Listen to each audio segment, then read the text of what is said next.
Look, obviously, markets did not like the announcement, which is an understatement. And I have to say, as a PhD economist, there's several aspects here that I think are adding to the uncertainty. One is just the basis for the calculations, because it basically assumes that the only reason that you'd have a trade deficit with any country is because of cheating or trade barriers, and that's obviously not the case.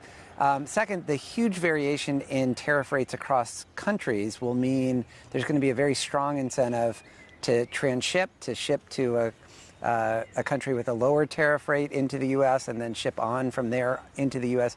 So compliance and actually administering this is going to be challenging. But I think the biggest thing is this didn't do very much to resolve the uncertainty that's been weighing on markets. So I think investors and business leaders had been looking for, okay, what's the worst case scenario?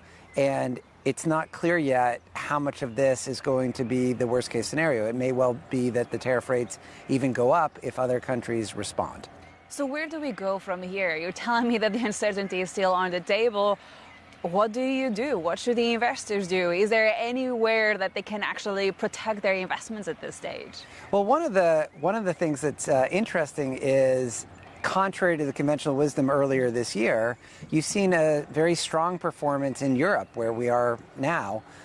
In European equities, there have been significant inflows into European equity funds, and European equity performance has been quite strong. And I think that also is reflecting stronger corporate performance in Europe than the conventional wisdom may suggest.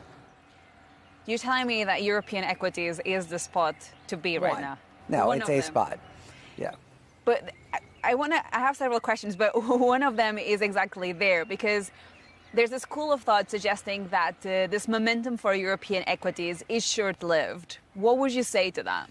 I think part of the issue here, and this is what I'm going to be speaking about at this conference, is that most business leader conferences or gatherings of business leaders in Europe adopt we're not very good. U.S. businesses have been outperforming. If you actually look at the data, so rank companies by return on invested capital, which is a good measure of operational efficiency, the 95th percentile European company, by that metric, is equivalent to the 92nd percentile U.S. company. So yes, there's a gap. It's not very big. If you listen to most of the conventional wisdom, you would have thought the 95th percentile European was like a 10th percentile American firm.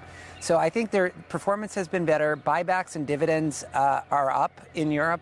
So firms have been much more shareholder friendly. Mm-hmm. And there is a story to be told, especially if European macro policy follows some of the recommendations of the Draghi report, which remains to be seen, of European outperformance that could be sustained over time.